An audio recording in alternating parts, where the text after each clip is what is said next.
Hi everyone, and thank you so much for downloading this presentation, how we can move people from just being aware of what they need to do in security to actually changing their behaviour, and specifically why people still click on phishing emails.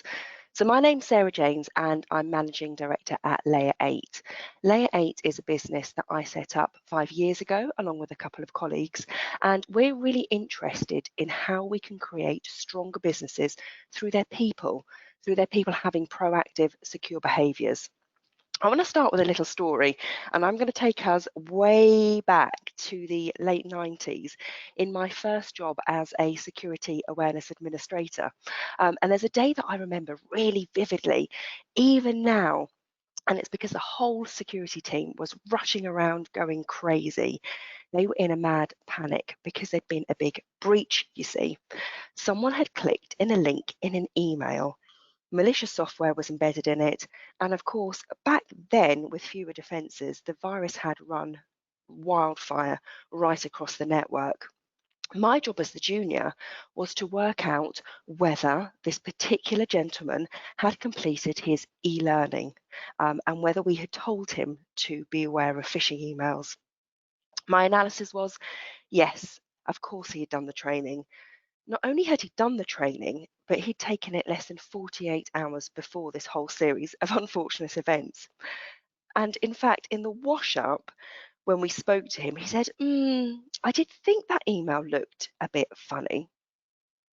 The thing is, that was 20 years ago, and everywhere I go, people tell me that they've still got similar stories, whether I'm at a large business, an MSP, a small business.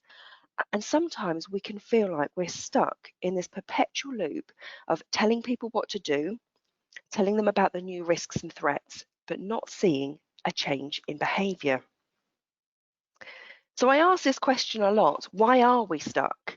Is it because people just aren't aware outside of the security community? Do they need more training? Do they just not care? Or is there something else? I hear quite often a response to all three of the top ones. However, as humans, we have a flaw in our thinking. We often think, particularly when we're in security, that raising awareness will automatically change our behaviours. It's what's known as the information deficit flaw. And as professionals, we can see all the reasons that people should behave differently very, very keenly. Therefore, we will assume that people either don't know or they don't care. So why do they click? Why do we click? So if you've been in the security community for a while, you'll probably already know that cyber criminals like to play on our emotions. They create emails or calls or text messages that have urgency in them. You know, you need to renew your domain name by midnight this evening. They make us scared. Then maybe they say that we've paid out a lot of money that we don't want to, or they create something that seems like a great opportunity. Marketeers use these things all the time. And they use a model called Cialdini's 6 principles of persuasion. And when they're employed ethically, they make the person that they're targeting from a marketing perspective much more likely to be persuaded by our request. But as you know, cyber criminals do not use them ethically. For example, if we take the reciprocity, I had a colleague the other day tell me about a letter that he had been sent with a £10 note attached to it. A genuine, real £10 note attached to a letter. Of course, it had a link to what was a phishing website in it. We hear about things about scarcity. There's not many of these left in stock, or authority. Somebody's really important telling us we should do this. The problem is all of these things are used to spike our emotions, whether that's done in a good way from a marketing perspective or a negative way from a cyber criminal. When our emotions are spiked, the research shows that our decision-making capability is reduced to that of a 7-year-old child. A 7-year-old child. No wonder people are still clicking on phishing emails. I mean, I have one of those, a 7-year-old child, and believe me, she regularly has trouble deciding what socks to wear in the morning. Herein lies our problem. So, our approach is flawed if we continually just teach people how to recognize a false email and what they might look like. Because, as my first story shows, this is unlikely to change behavior. What I want to talk about next is what we can do.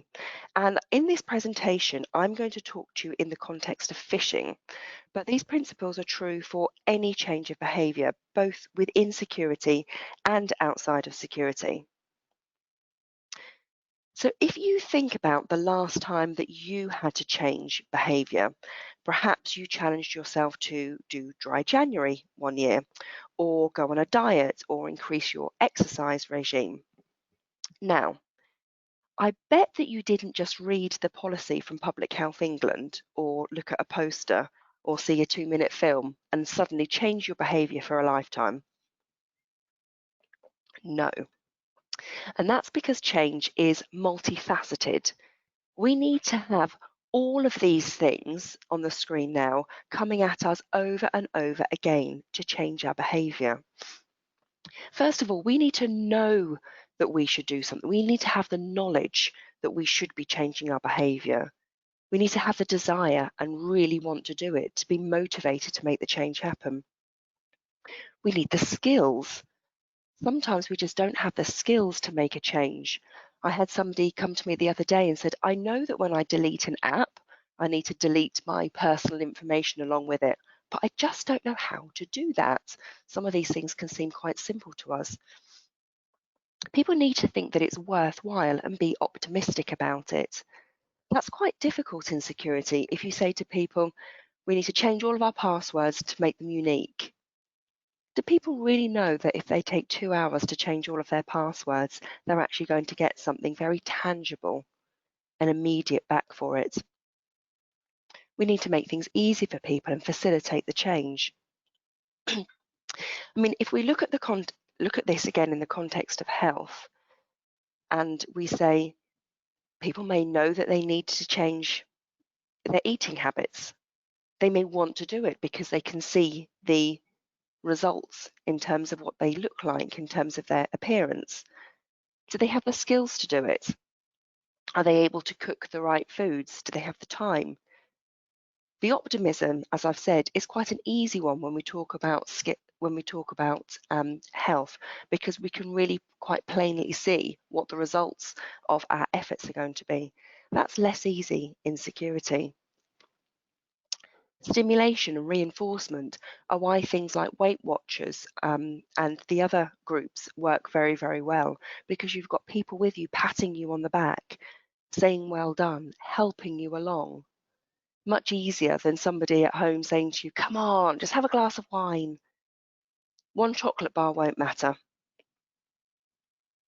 Change is multifaceted and change is messy. However, when we write a communications plan, they tend to look like this.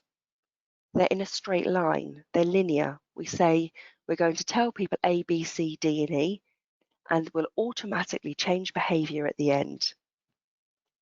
But actually, communication looks a bit more like this.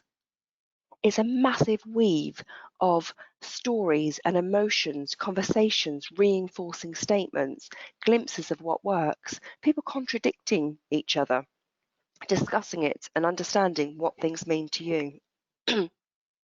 In that mess of communications, the most powerful moments for change happen during the conversation.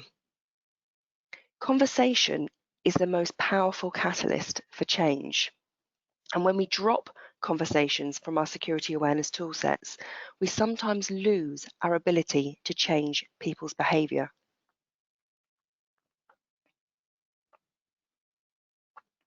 I want you to imagine you walk into the office after being away for 2 years, and everything that you wanted to do about security culture has been done.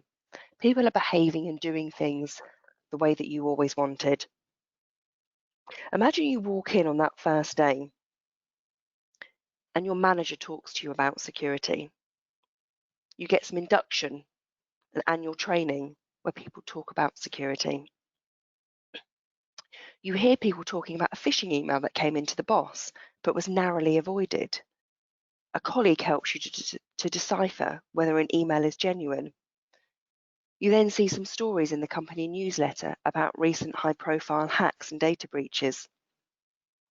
A security champion walks around and finds out if you need anything. You hear about a senior manager thanking people when they reported suspected phishing attacks. But how are organisations achieving change when often e-learning is still the favoured approach, both from a budget perspective, but also a compliance perspective? The organisations that are winning are the ones that are moving away from a compliance and governance only approach and looking at socially constructed change. Socially constructed change is often how we change things outside of the workplace without a rigid plan.